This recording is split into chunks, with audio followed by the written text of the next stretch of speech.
Ringan. Kelihatan nggak sama? Aku skip dulu ya. Guys, gelap sekali ya. Sebuah bangunan megah dengan arsitektur multikultur antara arsitektur timur dan barat yang harmonis. Gak kelihatan. Satu abad Sih, menjadi Pak. saksi Cuma sejarah ada cerita bayangannya tentang saja. perjuangan bangsa Indonesia.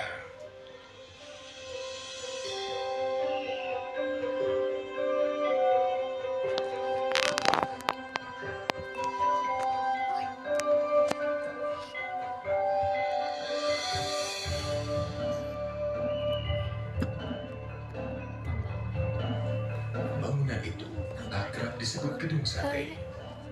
Pembangunannya merupakan bukti konkret tentang wacana pemindahan ibu kota Hindia Belanda dari Batavia ke Bandung. Pemindahan tersebut melahirkan konsep berdirinya Balai Agung yang terdiri dari serangkaian gedung megah instansi pemerintahan Hindia Belanda. Kompleks ini bernama Gouvernementsbedrijven.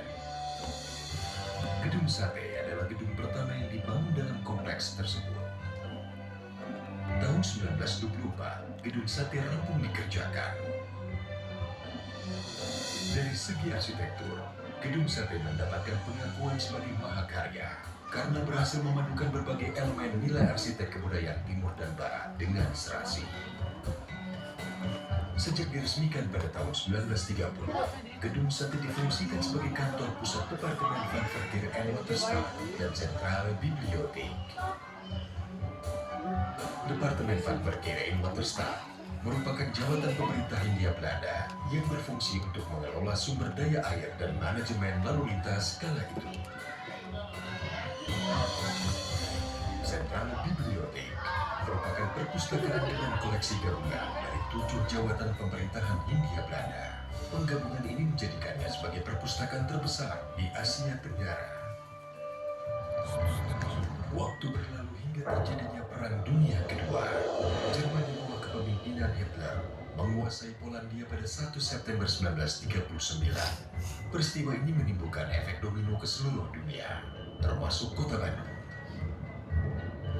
Jepang yang beraliansi dengan Jerman mengamankan wilayah Indo-Pasifik dari cengkraman aliansi musuhnya. Pada tahun 1942, Belanda menyerah atas gempuran Jepang dalam Perang Pasifik, membuat Jepang menguasai kota Bandung dan menjadikan Gedung Sate sebagai pusat pemerintahan Jawa Madura. Sedangkan jabatan Departemen Van Verkeer en Waterstaat diubah menjadi Kotubu Bonsitsu, sebuah instansi milik Jepang yang berfungsi sama. Sejak itu, istilah pekerjaan umum lazim digunakan sampai sekarang.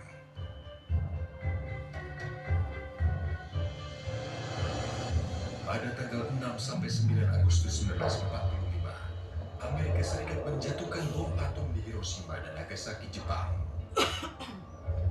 Peristiwa itu menandakan kemenangan absolut Perang Pasifik oleh Aliansi Barat. Melalui pidato radio siaran Suara Kaisar pada 15 Agustus 1945, Kaisar Hirohito mengumumkan bahwa Jepang telah menyerah kepada sekutu. Kejadian itu menandakan penjajahan Jepang atas Indonesia berakhir. 17 Agustus 1945, Indonesia diwakilkan oleh Soekarno memproklamirkan kemerdekaannya, yang dilanjutkan esok harinya dengan penetapan Undang-Undang Dasar 1945 dan pembentukan Kabinet Pertama dan Organisasi Kenegaraan. Dalam Kabinet Pertama itu, Menteri Pekerjaan Umum dijabat oleh Abikusno Cokrosuyoso yang berkantor pusat di Bandung, Gedung Sate.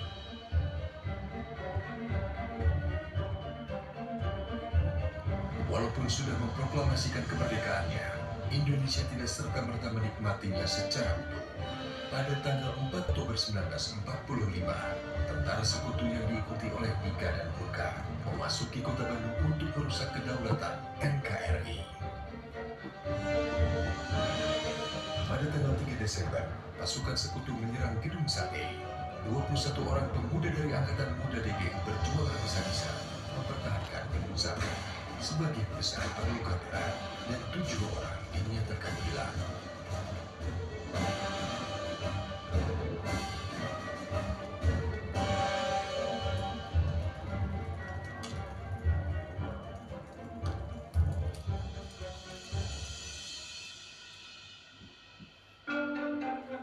Baru pada tahun 1952, ketujuh pemuda yang hilang dan dinyatakan gugur ini dapat ditemukan kerangkanya terkubur di halaman belakang Gedung Sate.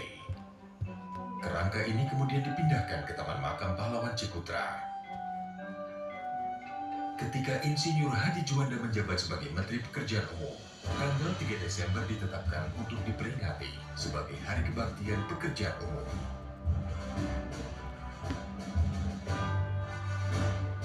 Setelah lama digunakan sebagai kantor Departemen Pekerjaan Umum, serta segala pencapaiannya yang masih kita nikmati hingga sekarang.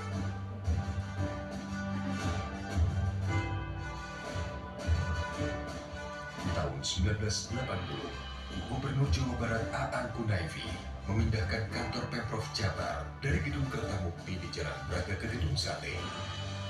Dan sejak saat itu, Gedung Sate identik dengan pusat pemerintahan Provinsi Jawa Barat. Pada tahun 2017, Gedung Sate mendapatkan status sebagai bangunan cagar budaya nasional dari Kementerian Pendidikan dan Kebudayaan Republik Indonesia.